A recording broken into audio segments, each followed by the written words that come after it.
When Jenny and I were living in San Francisco, we were met with many surprises. The sunny California weather we'd heard about was nowhere to be found. Public transportation was substandard for such a big city, and walking up steep hills whenever we wanted to go anywhere left a lot to be desired. The thing that surprised me the most, though, was the homeless people. Back in El Salvador, there's homeless people too, but most of them are usually poor single women holding babies, or men that are missing an arm from an accident, or missing a leg. In San Francisco, none of the homeless people I saw were maimed. Most of them were able-bodied panhandlers in their mid-20s or 30s, holding signs like "need money for beer," and they'd always get real aggressive with you whenever you walked past them. But it's not like there's homeless people everywhere you look in San Francisco. They mostly gravitate around an area called the Tenderloin, which, coincidentally, was where Jenny and I were living. In a cramped studio apartment surrounded by aggressive homeless people at the low cost of $2,500 a month. My encounters with the homeless were never positive. The first time, I'm walking back to our apartment from class, and a homeless guy around my age yells, "Give me some money, bro," as I'm walking past him. So I look in my pockets, and I find not one, not two, but 3 quarters. So I say, "There you go, bro," as I put the 75 cents in his tray, but he gets angry at me, and he says he wants $1. So I get mad, and I tell him that that's all I have, and as I'm walking away, I hear him muttering something about what a piece of shit I am. Or sometimes Jenny and I would find out about a new restaurant that had opened up nearby and everything was 50% off. So we'd walk out of our building excited to go try it out, but as soon as we looked down our street, we'd be reminded of the obstacle course that awaited us, and we'd have to start preparing our game plan accordingly.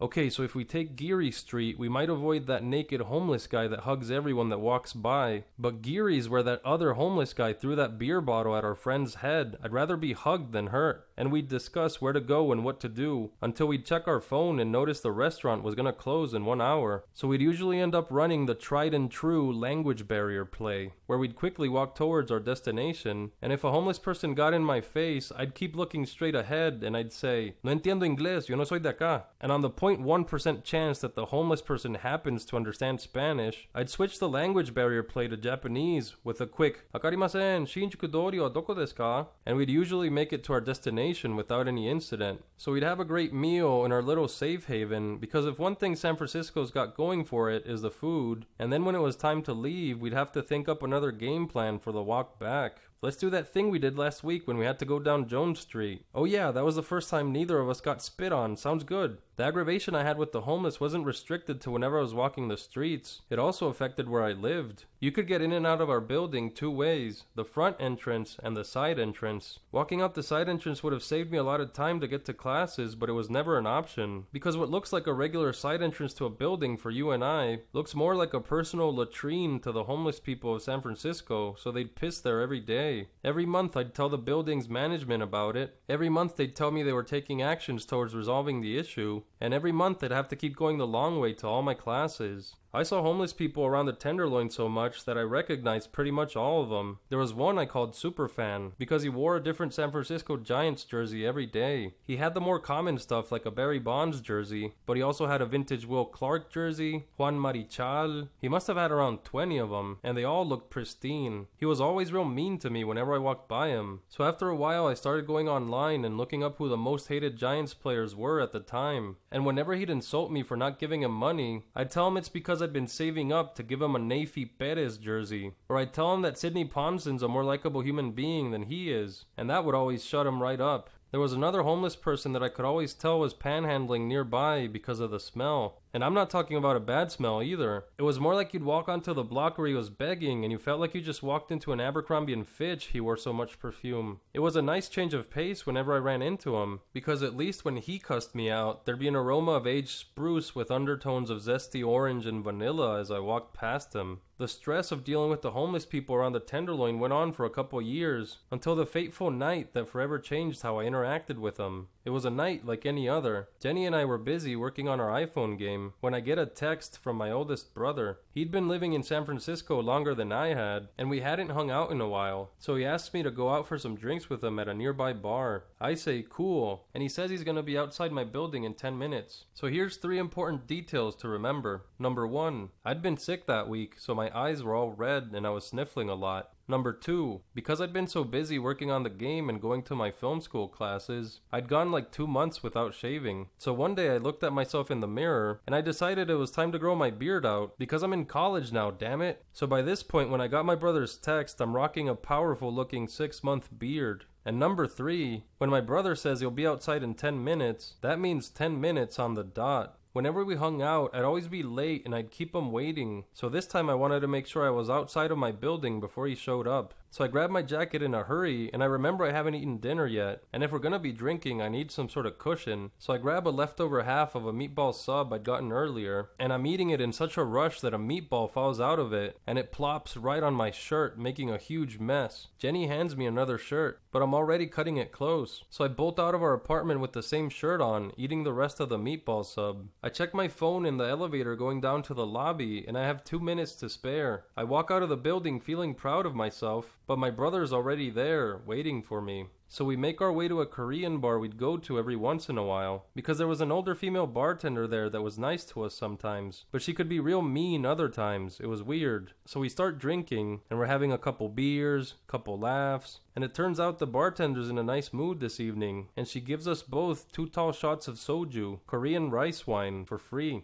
My brother is strictly a beer man, but he doesn't want to be rude, so he asks me if I want his shot. Me, being a man of diverse alcoholic palates, I gladly accept his shot, and I down both of them. So every 2 beers we order, the bartender keeps serving up another 2 shots of soju. After a while, my brother tells me we should go to another bar, because the bartender's starting to be mean to the clientele. And by this point, I'm 3 beers and 6 sojus in, so I've got a real good buzz going. So we make our way to another bar, and my brother walks in ahead of me because I stay outside to text Jenny and let her know that we haven't been stabbed or anything. After that, I start walking into the bar, but out of nowhere, a homeless guy puts his hand on my chest, and he stops me from going in. So I'm like, what the fuck? And he says, Frank's in a bad mood, tonight's a no-go. And I don't know what he's talking about, so I try to walk in again, but he stops me again, and he says, didn't you hear me? Frank ain't giving any of us free drinks tonight, he's in a bad mood. I look around, and there's a group of homeless guys sitting outside the bar's entrance looking real glum, and in a split second, I get it. My red eyes and runny nose, my powerful 6-month beard, the meatball that made a mess on my shirt. This guy thinks I'm homeless and that I'm here to get free booze from the bar's owner like all of them. And at this point, I should have cleared everything up and corrected him. I should have told him, homeless, me? How dare you say that? And he probably would have said, oh, sorry about that, my bad. You got any change? And that would have been the end of that. But something about those 6 shots of soju coursing through my veins was wanting to get me into some shenanigans. So I tell the homeless guy, I don't need Frank tonight. You see the guy that just walked in here before me? And the homeless guy says, yeah, I seen him. And I say, he's my patsy for the night. Told him some sob story about getting fired and he offered to buy me drinks.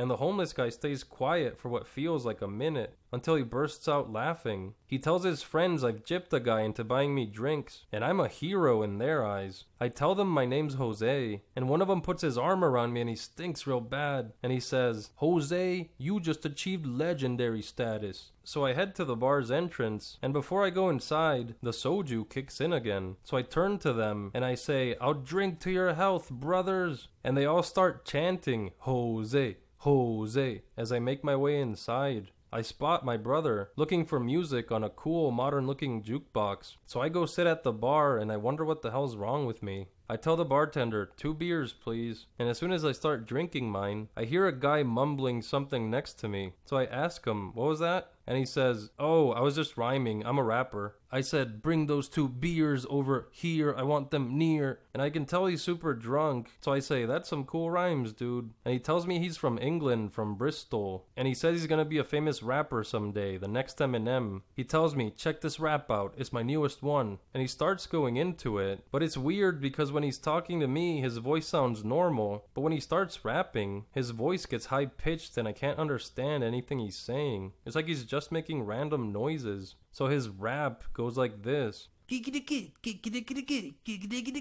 So he does his rap, and after he's done, he's like, so, what do you think? And this guy seems crazier by the minute, so of course I tell him I thought it was awesome, but that only gets him more excited, and he gets uncomfortably close to me, and he tells me he's so confident in his rapping skills that he'll buy me a shot if I can out-rap him, and I should have told him the truth, that I've never rapped before in my life and that he's being weird and creepy, and he probably would have said, "Oh, you're right, I am being weird and creepy, so sorry about that, I'll go drink somewhere else now." But those shots of soju were still flowing, so I asked the bartender, "What's the most expensive shot you've got?" And he says, "Three Wise Men, Jim Beam, Jack Daniels, Johnny Walker Blue." So I tell him, "I'll have one of those because this guy's about to pay for it." So I turn to the British dude, and I go into my rap. And he stays quiet for what feels like a minute until he tells the bartender, "Give this man his fucking shot." So I down the Three Wise Men, and the British dude's telling me my rap's real good. He says my rap flow is brutal, simply brutal. He gets pumped up and he says, "Well, what do you think about this?" And he does his weird noise rap thing. So I say, "Oh yeah, well check this out." And I do the weird noise rap thing, wondering to myself again just what the hell's wrong with me. He buys me another Three Wise Men because apparently my raps are just that damn brutal. And finally my brother's done picking his music and he sits down at the bar next to me. So I drink my second Three Wise Men shot, and me and my brother go back to having a couple beers, couple laughs, but the British dude keeps coming over and wanting to rap with me, and I keep telling him I don't want to rap anymore. After some more drinks with my brother, I instantly feel like my bladder's gonna explode, so I run to the bathroom, and when I'm pissing, the British guy bursts through the door, and he's asking me who my favorite rappers are. He says we should form a rap duo, and he starts getting real racist out of nowhere, and he tells me, "Normally, I hate all you Muslim cunts, but you're alright." So I make myself a drunken mental note to shave my powerful beard as soon as I sober up, because it's been getting me into all sorts of shitty situations lately. I leave the British guy peeing by himself in the bathroom, and I tell my brother I need to go out for some fresh air. He points at my half-drunk beer and he says, "That beer's been getting warm, you want another one?" So I grab it, I chug it down, and I say, "Yeah, get me another one." And after finishing that beer, I'm pretty much gone. So I stumble out of the bar, and I'm greeted with cheers, but I don't understand what's going on. Until my brain sends me a message as simply as it can for my drunken self to understand. It says, inside, you equals rap superstar.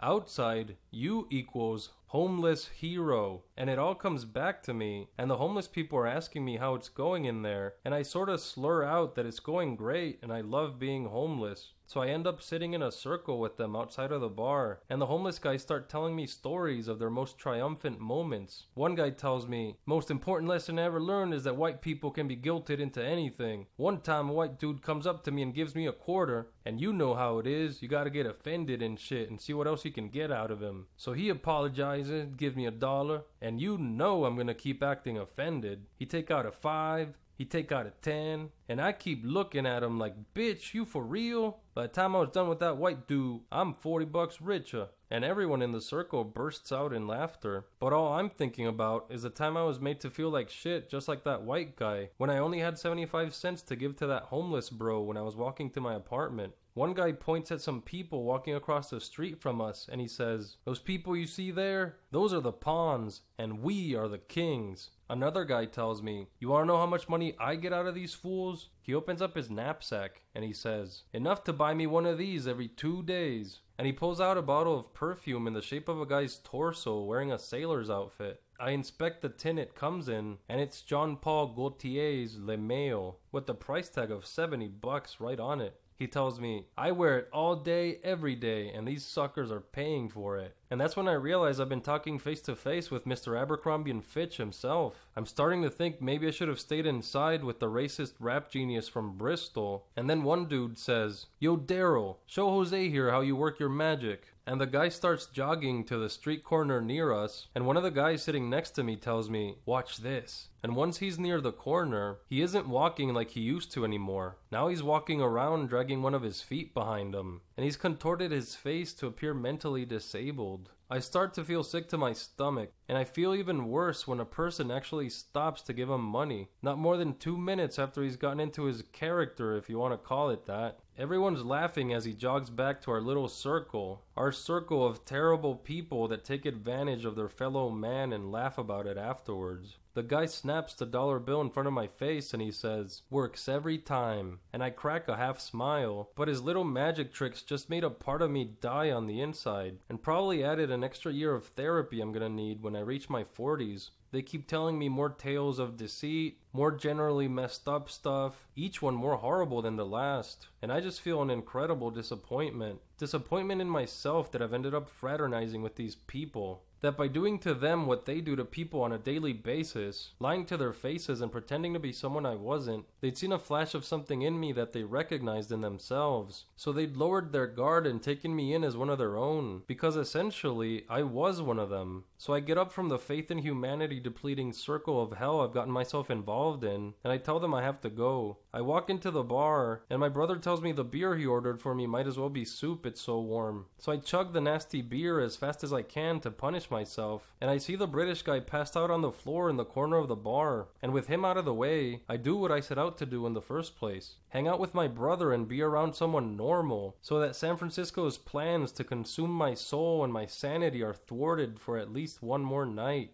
To be clear, I don't mean to imply that I think all homeless people around the Tenderloin are faking it, or don't have legitimate mental issues, or are actually good people trying to deal with the unfair hand that life has dealt them. I'm sure if you ask someone else about their experience, they might even tell you a heartwarming story about some kind-hearted panhandler they met on Turk Street that donates half the money he makes to worthy causes all throughout the city or something. But those select rotten individuals I had a talk with on that night, they were the ones that inspired me to become a vigilante for the common man whenever I saw them on the streets. I'd catch that one guy doing his magic trick and I'd yell, "He's faking it!" to whoever was about to give him money. Or I'd tell people they might want to consider inspecting Abercrombie & Fitch's knapsack before committing to giving him money to feed his non-existent kids. And the worst part was, none of those guys I talked with that night even remembered me. Sure, I'd shaved my beard off by that point, but I'd even remind them, "Remember me, Jose? We talked outside that bar, I had a patsy buy me drinks all night?" And not even a glimmer of recognition. Jenny and I moved out of San Francisco after 4 years of living there, but every once in a while, fate manages to conjure up yet another thing that forces us to go back for a few days. And when we're there, we remember the good friends we made and the fun places we'd go to. But most importantly, we make sure to remember our tried and true game plan, because despite us not having been back in years, one look down that familiar obstacle course, and it feels like we never left.